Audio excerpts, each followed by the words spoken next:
Эфирда яңалыклар вакыты, студияда Алсу Нуриева, исәнмесез? Бүгенге чыгарылышның төп темалары. 34 кеше административ җаваплылыкка тартылган.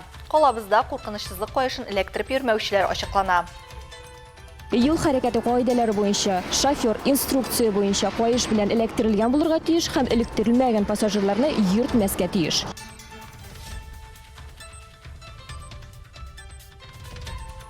25 укучы 100 баллга ия булган. Әлмәттә бердәм дәүләт имтиханында 100 балл җыючылар саны буенча рекорд куелды. Спасибо тебе огромное. Я надеюсь, что это тоже поможет и в учебе, и в отдыхе, и в обучении. Давай еще раз. Көн үсәсен төн үсә. Кулланучыларның азык-төлек кәрзине тагын үзгәреш кичерде. Гречка, рис, ансы артты. Ипиге тоже арта, sütке арта. Карыйсың хайратына артып тора.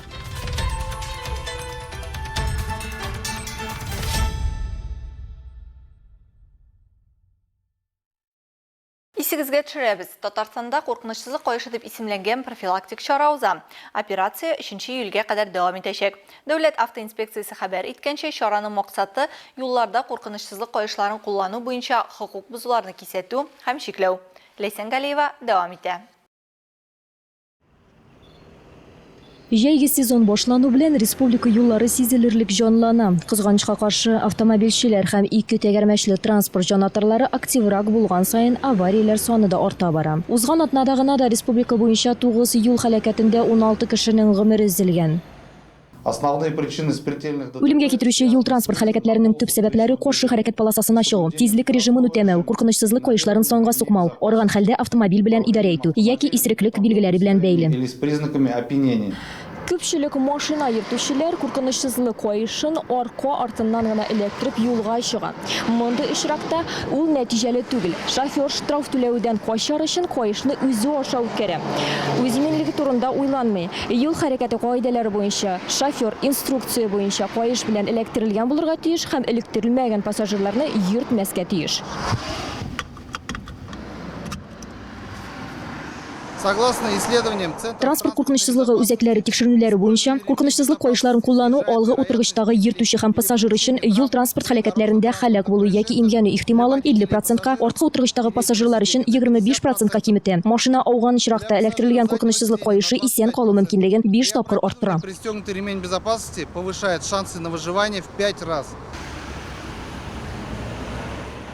Әлмәт дәүләт автоинспекциясе хезмәткәрләре юл хәрәкәте кагыйдәләрен төгәл үтәү кирәклеген искәртә һәм юл хәрәкәтендә катнашучыларны бик игътибарлы һәм сак булырга чакыра. Машина йөртүчеләр тарафыннан хокук бозуларны булдырмау һәм юл транспорт хәрәкәтләрендә зыян күрүчеләр санын киметү максатыннан ЮХИДИ хезмәткәрләре даими рәвештә оператив профилактик чаралар үткәрә. Шулай, Әлмәттә узган тоннель операциясенә дә йомгак ясалды. Дәүләт автоинспекциясе хезмәткәрләре транспорт чаралары йөртүчеләрен һәм пассажирларын куркынычсызлык куешларын куллану кагыйдәләрен бозу-бозмауын тикшерделәр. Әлеге операция барышында 27 куркынычсызлык куешын электримиче йөрү һәм пассажирларның куркынычсызлык куешларын куллану кагыйдәләрен 6 тапкыр бозуы ачыкланган.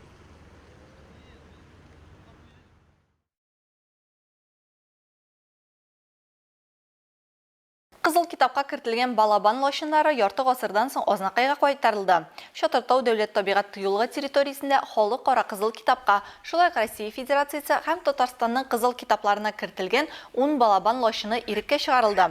Татарстанның көнчыгышында балабан лошыннарын үрчетү программасы Татнефть компаниясе гранты һәм биоресурслар буенча дәүләт комитеты ярдәм белән тормышка ашырыла. Грант акчалары лошыннарны сатып алуга, чыгару инфраструктурасын булдыруга, мониторинг һәм башка эшләргә юнәлтелгән. Хәзер элек югалтылган фауна төрен торгызуның башлангыч фазасы бара. Биологик төрлелекне саклау илебездә 2019 елдан бирле гамәлгә ашырыла торган экология милли проектының мөһим максатларының берсе. Дело в том, что последний раз здесь сокол был около 60 лет назад. Соңгы тапкыр лошын монда 60 ел чамасы элек булган, уялаган. Балобан лошыны безнең даланың иң тиз, иң чыдамлы символик җан иясе. Лошын йөрәге, дала йөрәге, җил йөрәге, кояш йөрәге бергә тибә дип әйтелә. Бүген без сезнең белән бу кояшны безнең төбәккә кайтарабыз. И пропажа сокола сбила этот ритм. И вот сегодня мы с вами возвращаем эту птицу в наш регион. 28 июньдә республикада Россияда эш мөмкинлекләр вакыты исеме астында Бүтән Россия хезмәт ярминкәсенең 2нче этабы узачак. Әлбәттә, ул халыкны эш белән тәэмин итү үзәгендә узачак. Биредә хезмәт базары катнашчылары, эш эзләүчеләр, белгечләргә мохтаҗлык кичерүче предприятие һәм оешма вәкилләре белән очрашу планлаштырыла. Үзәк белгечләре шәхси аралашудан тыш карьера үсеше, өстәмә белгечлекләргә уку, эшкә урнашканда дәүләт ярдәме турында мәгълүмат җиткерәчәк. Шулай ук төрле остаханәләр һәм тренинглар узачак. Вакансияләр белән беррәттән демография милли проекты буенча модернизацияләнә торган заманча мәшгульлек хезмәтенең барлык мөмкинлекләре дә тәкъдим ителәчәк. Әйтик, узган ел Әлмәт халыкны эш белән тәэмин итү үзәге ярдәмендә 1395 кеше эшкә урнаштырылган. Бүтән Россия вакансияләр ярминкәсе 28 июньдә Герцен урамы 86А адресы буенча көндезге сәгать 10-нан 14 сәгатькәчә узачак.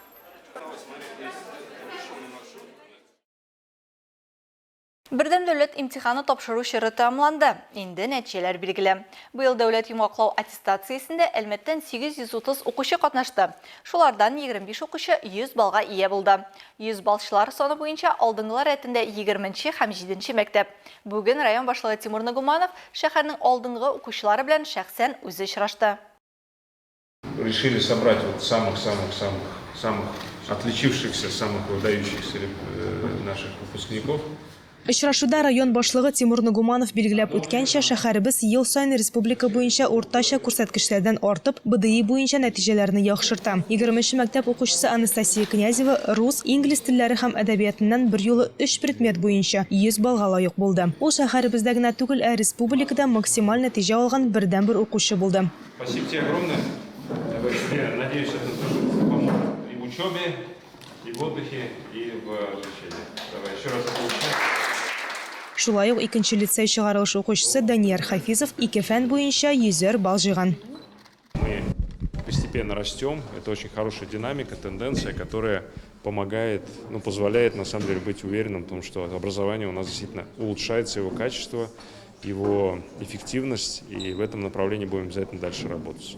Здесь огромная заслуга, конечно же, педагогов, в первую очередь родителей. Ну и вот с ребятами сегодня мы пообщались, поговорили о том, какие у них планы. Ребята умные, усидчивые, целеустремленные, грамотные. У всех огромный план на жизнь. Очень приятно, что у нас такое подрастающее поколение. Мы им действительно гордимся. Укуларындагы уңышлар өчен бирелә торган медальләр саны да арта. Быел 94 укучы алтын медальгә лаек булды. 109 кыз һәм егет көмеш медальләр белән бүләкләнде. Медальләр саны буенча алдынгылар рәтендә 25нче мәктәп һәм 2нче лицей. Монда һичшиксез укучының һәм укытучының көче һәм белеме исбатлана. Гөлнара Куничева 20нче мәктәп педагогы. Ул Анастасия Князеваны инглиз теле буенча БДИга әзерләгән. Изначально она, наверное, сама была мотивирована. Ей очень хотелось сдать. Бик таләпчән бала ул БДИны яхшы балаларга бирергә дип бик теләде. Һәрвакыт ахырына кадәр җиткерә эшен, барысында җентекләп эшли. Безнең дәресләр һәрвакыт хәрәкәттә узды. Интернетта үзе нәрсәдер табып, гел шөгыльләнде ул. Не было такого, чтобы урок всегда был в движении, как говорится. То есть постоянно что-то мы делали, говорили, разговаривали. Ей этого было мало, она старалась в интернете найти какие-то там фильмы, песни, онлайн каких-то блогеров. То есть постоянно она развивалась. Впервые в нашей школе, да и вообще в городе. Шундый нәтиҗәгә лаек булдык. 300 балл җыйды бер укучыбыз. Мондый уңыш безнең мәктәптә дә, шәһәрдә дә беренче тапкыр. Князева Анастасия безгә шундый бүләк ясады. Выходя из школы получила 100 баллов по русскому, 100 баллов по литературе и 100 баллов по английскому языку.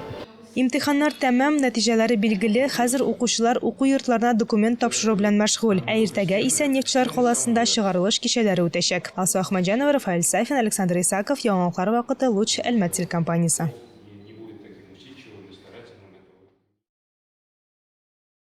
Милли финанс мәгълүмат агентлыгы белгечләре узган 2 ел күрсәткечләр белән чагыштырганда Россиялеләрнең азык-төлеккә 4500 сумга күбрәк сарыф итә башлавын исәпләгән. Хәзер айлык чыгымнар 21100 сум тирәсе тәшкил итә. Әлмәтләр азык-төлеккә бәяләр артуын сизделәрме? Аларның бу хәлгә карашын безнең төшерү төркеме белешеп кайтты. Татарстан стат мәгълүматларының моим ваклары буенча Татарстанда кулланучылар бәяләре индексы 2023 елның шул ук ае белән чагыштырганда 8,43% арткан. Узган ел ахырыннан күрсәткеч тагын 3%-ка күтәрелгән. Шул ук вакыт белән чагыштырганда республикада яшелчәләргә бәяләр сизелерлек артырга өлгергән. Мисал өчен бәрәңге, суган һәм чөгендер бәясе артуы 8%-ны узган. Кәбестәнең дә килограммына бәяләр 7%-ка диярлек арта. Шул ук вакытта алма, макарон, балалар өчен пюре, тавык ите кебек башка товарларның бәясе үзгәрүе азрак һәм 2,5%-тан артмаган. Кайбер азык-төлекнең бәяләре төшүе күзәтелә. Мисал өчен кыярның бәясе 9,5%-ка төшкән. Бу 12 сумга әзрәк дигән сүз. Башка бәяләре төшкән товарлар арасында помидор, 1 дистә йомырка, казылык һәм маргарин. Bütün nəstəgə arta, bütün nəstəgə. Bütün nəstəgə. Аны перечислять не стоит nəstəgə artqanı. Ортайында күнде 2 сум нейле, bütün öbürгә артып килә. Менә бит пенсионер 20 мең пенсиям, Җәлилдә торам мен. Сахарны диабет белән ширлим, даруларга bütün акча нишләргә безгә белмим. Ну, гречка, рис, ансы артты. Ипигә тоже арта, сөткә арта. Карыйсың, хайратына артып тора. Бай, тоже инде. Менә помидор, кыяр тоже алсаң 200 тәңкә, 300 тәңкә уже кирәк. Моннан тыш Милли финанс мәгълүмат агентлыгы белгечләре үткәргән сораштыру буенча катнашчыларның 32% үзләре һәм гаиләсе өчен аена якынча 10 мең сум акча сарыф итә. 34% 10 меңнән 20 мең сумга кадәр, 27% 20 меңнән 40 мең сумга, 6% 40-60 мең сумга, 2% 60 меңнән артык сумга азык-төлек сатып ала. Шулай ук әлбәттә коммуналь хезмәтләр дә 15,7%-ка кыйммәтләнә. Узган елның декабрендә Татарстан Республикасы рәисе 2024 елда коммуналь хезмәтләргә тарифларны арттыруны раслады. Коммуналь хуҗалык өчен уртача түләү 10,8%-ка артачак. Шул ук вакытта республиканың барлык шәһәрләрендә һәм шәһәр тибындагы бистәләрдә түләү максималь рөхсәт ителгән 15,7%-ка артачак. Әлмәт һәм Түбән Мактама халкында шундый ук үсеш көтә. Документ буенча күтәрелү 1 июльдән көтелә. Татарстан Пушкин картасы программасын гамәлгә ашыру буенча лидерлар рәтендә тора. Сатылган билетлар саны һәм алган керем күләме буенча республика Россия төбәкләре арасында Мәскәү, Санкт-Петербург һәм Башкортстаннан соң 4-нче урында килә. Мәдәният министрлыгы мәгълүматлары буенча узган ел эчендә Татарстанда барлык төрмилек формасындагы оешмалар гомуми суммасы 307 миллион сум тирәсе тәшкил иткән.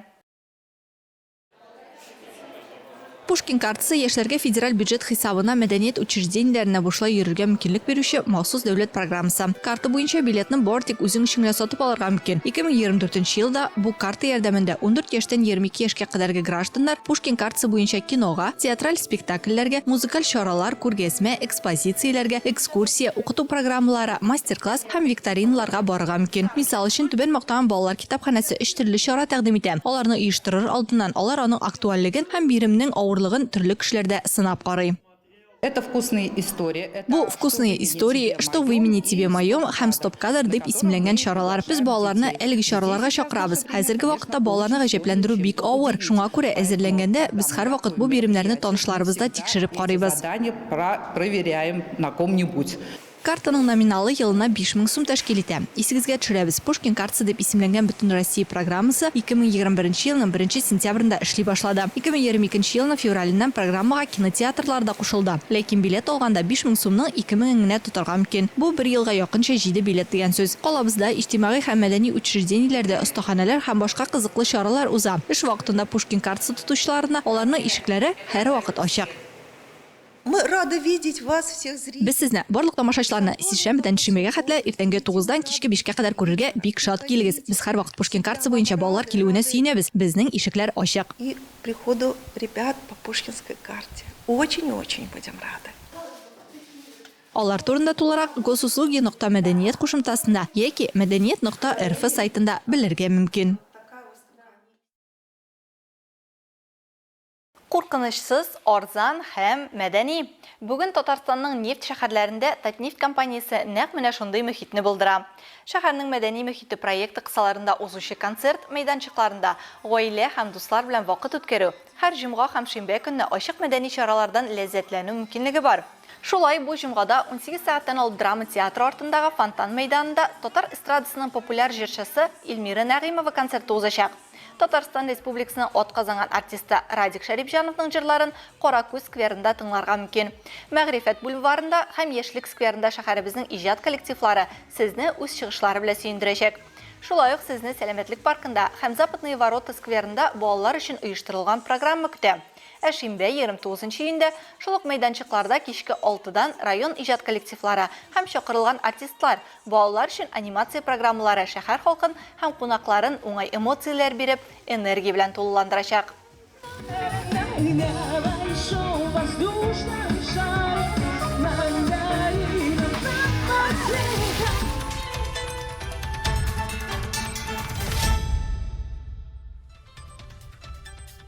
Хөрмәтле тамашачыларыбыз, яңалыклар чыгарылышының туры трансляциясын сез ВКонтакте социаль челтәренә кереп, Луч Әлмәт төркемендә сәгать кичке 7-дә карый аласыз.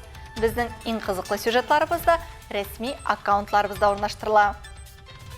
Бүгенге чыгарылышта шулар иде. Мин Алсу Нуриева һәм монтаж операторы Динара Сытинская сезнең белән саубуллашабыз. Исән сау булыгыз.